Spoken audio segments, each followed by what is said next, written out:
هلو حبايبي الحلوين grade 4 عاملين ايه؟ Are you ready to our lesson today؟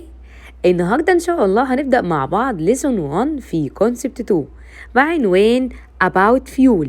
يعني احنا هنتكلم عن الوقود. ايه هو الوقود ده؟ قال fuel is one of the most important resources of energy. يعني يعتبر من اهم المصادر اللي بنحصل بيها على الطاقة. طب ايه هو definition للفيول؟ بيقول الفيول it's any substance that produces thermal energy when it is burned. يعني ايه؟ بيقول هو اي مادة لما تحرقها تحصل منها على الثيرمال انرجي، الطاقة الحرارية. يبقى اي شيء تقدر انك تولع فيه ويديك طاقة حرارية ده نقدر نقول عليه فيول.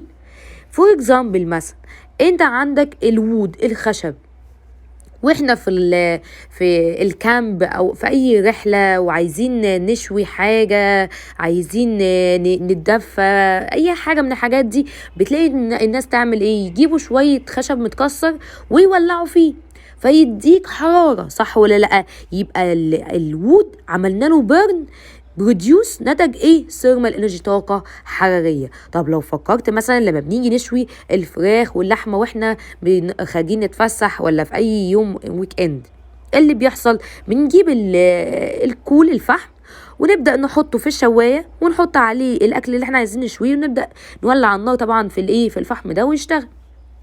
ايه الفكره؟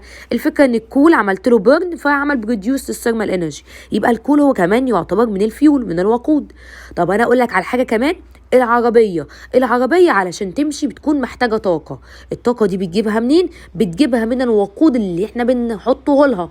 الوقود ده عباره عن ايه؟ بندي لها قطمه سندوتش واحنا بنفطر؟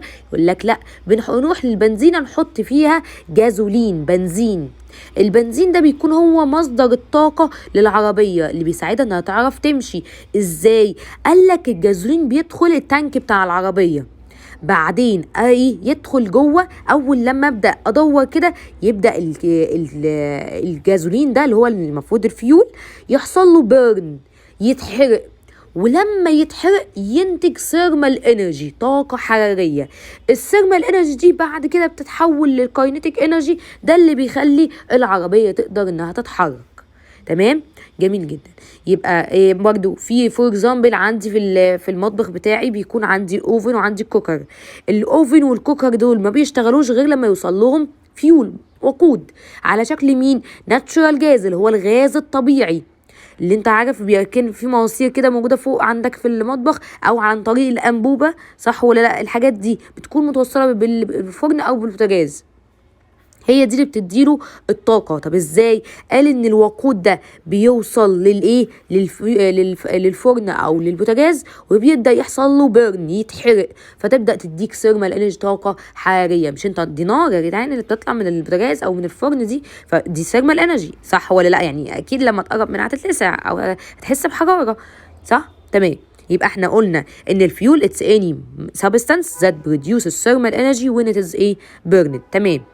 وبيقول كمان ان cars need source of energy to move. بيقول ان العربية بتكون محتاجة مصدر للطاقة علشان تمشي، زي ما احنا لسه قايلين ما ينفعش تقول للعربية يلا امشي.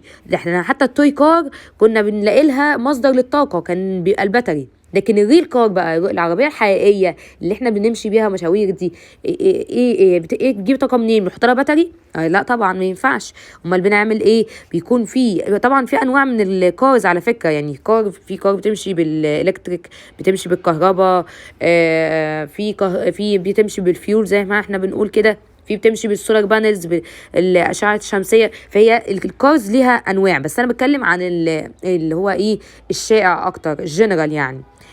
فانا عندي الكار اللي احنا بنشوفها في الطريق او في الشارع او اللي زي اللي عندنا، فهي بتستخدم الفيول عشان تقدر تشتغل. فبيقول the fuel is burned inside the car engine producing thermal energy. يعني الوقود بيتحرق جوه محرك العربيه وبينتج thermal energy طاقة حرارية that is converted into kinetic energy which cause the car to move. يعني بيقول بيسبب الثيرمال انرجي دي بتتحول بعد كده للكاينيتيك انرجي اللي انت بتكون محتاجها علشان تخلي العربية تتحرك. يبقى انا عندي الجازولين دخل الكار، حصل له بيرن، اتحرق، نتج عن البرن ده ثيرمال انرجي طاقه حراريه. بعد كده الثيرمال انرجي دي كونفرت انتو ايه؟ كاينيتيك انرجي. يبقى ثيرمال بعدين تتحول للكاينيتيك انرجي. جميل.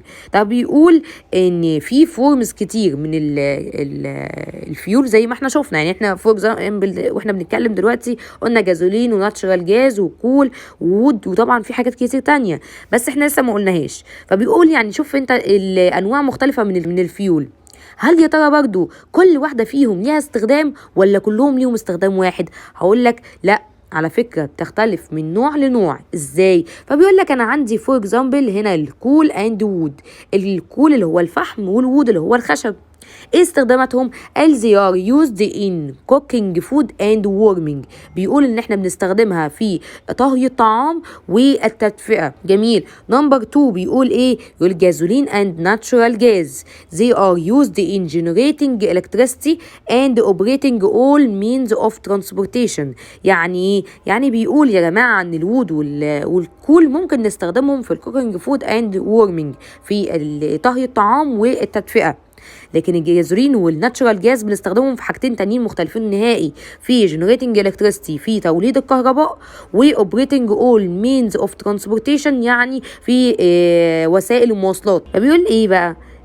the energy chain show how fuels such as coal can be used to get thermal energy. بيقول بقى ايه يا ترى هي الانرجي تشين اللي هتكون عندنا علشان نقدر نحصل على الفيول بتاعنا اللي هو سي يعني فور اكزامبل اللي هو الكول. فبيقول ان انا هبدا باللايت انرجي. فاكرين ان احنا قلنا اي حاجه بتبدا من اللايت انرجي اللي هي come from the sun اللي جايه من الشمس، يبقى الصن هي take اللايت انرجي تو بلانت، هتدي الطاقه الشمسيه للنبات. بعدين النبات ده هياخد اللايت انرجي ويحولها للكيميكال انرجي، يحولها للكيميكال انرجي. طب النبات ده بعد مرور فتره من الزمن يموت، بعد ما يموت يدفن تحت الارض ملايين من السنين، تبدا النبات ده يتحول من الشكل بتاعه ده لحاجه اسمها كول اللي هو الفحم، بحاجه يكون لونها اسود وهشه كده. بعدين نبدا احنا نطلع الكول ده من مكانه، نبدا نولع فيه فيدينا الثيرمال انرجي. يبقى احنا ستارت باي لايت انرجي كام فروم ذا سان، بعدين كيميكال انرجي فروم ذا كول، والثيرمال انرجي لما عملنا للكول بيرن. بس كده نكون خلصنا درس النهارده. ان شاء الله يكون سهل وبسيط عليكم، ما فيهوش كلام كتير بس عايز تركز فيه علشان الدرس اللي جاي كمان هيكون مترتب على مذاكرتك للدرس هنا، عشان هتلاقيني دايما اقول لك فاكر المره اللي فاتت، فاكر المره اللي فاتت، فلازم تذاكر او باو. تمام؟ لو احتجت اي حاجه اكتب لي في الكومنتس وانا معاك في اي وقت ان شاء الله، وباي باي.